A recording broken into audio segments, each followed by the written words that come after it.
এই নির্বাচন খারাপ হবে কোনো সন্দেহ নেই, বড় একটি দল বাদ হয়েছে, এটাই তো বড় কথা। তারপরে আমাদের উপরে সমান লেভেল প্লেইং ফিল্ড হচ্ছে না, এটা বড় কথা। প্রতিদিন সংঘর্ষ হচ্ছে, মানুষ হত্যা করা হচ্ছে, মানুষ মারা যাচ্ছে এবং সেটা নিয়ে আবার সংঘর্ষ হচ্ছে, এটা খারাপ কথা। কাজে ইতিহাসের সবচেয়ে ভালো কি দেখে আমি বলবো সেটা আমি এখনো পরিষ্কার নেই, কারণ ইতিহাসের ভালো অনেক নির্বাচন, আরও ভালো নির্বাচন দেখেছি।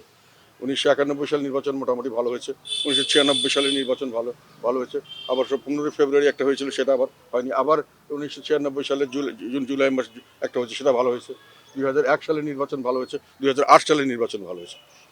নির্বাচন ভালো হয়নি 2014 সালে, 2018 সালে, 2024 সালে, সেগুলো।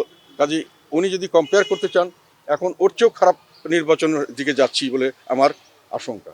এই নির্বাচন খারাপ হবে কোনো সন্দেহ নেই, বড় একটি দল বাদ হয়েছে, এটাই তো বড় কথা। তারপরে আমাদের উপরে সমান লেভেল প্লেইং ফিল্ড হচ্ছে না, এটা বড় কথা। প্রতিদিন সংঘর্ষ হচ্ছে, মানুষ হত্যা করা হচ্ছে, মানুষ মারা যাচ্ছে এবং সেটা নিয়ে আবার সংঘর্ষ হচ্ছে, এটা খারাপ কথা। কাজে ইতিহাসের সবচেয়ে ভালো কি দেখে আমি বলবো সেটা আমি এখনো পরিষ্কার নেই, কারণ ইতিহাসের ভালো অনেক নির্বাচন, আরও ভালো নির্বাচন দেখেছি। 1991 সালের নির্বাচন মোটামুটি ভালো হয়েছে, 1996 সালের নির্বাচন ভালো ভালো হয়েছে, আবার 15 ফেব্রুয়ারি একটা হয়েছিল সেটা আবার হয়নি, আবার 1996 সালের জুন জুলাই মাস একটা হয়েছে সেটা ভালো হয়েছে, 2001 সালের নির্বাচন ভালো হয়েছে, 2008 সালের নির্বাচন ভালো হয়েছে। নির্বাচন ভালো হয়নি 2014 সালে, 2018 সালে, 2024 সালে, সেগুলো।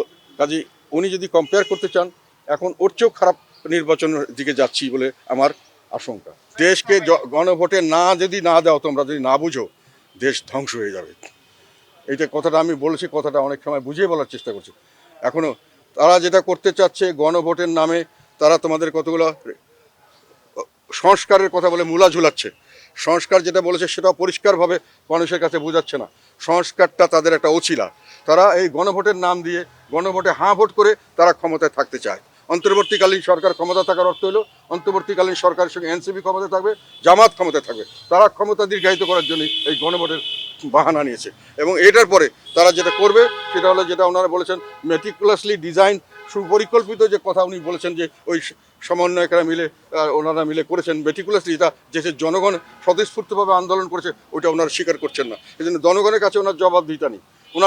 ওনার নিয়োগদাতা জনগণ নন, ওনার হলো ওইটা। এখন ওর মেটিকুলাস ডিজাইনের শেষ পর্যায়ে হলে গণভোট, শেষ পর্যায়ে হলো তারা ক্ষমতায় থাকবেন, ইলেক্টেড রিপ্রেজেন্টেটিভ, যারা পার্লামেন্ট হবে, যারা সংসদ তৈরি করবে, যারা সরকার গঠন করবে, তাদেরকে কোনো ক্ষমতা দেওয়া হবে না।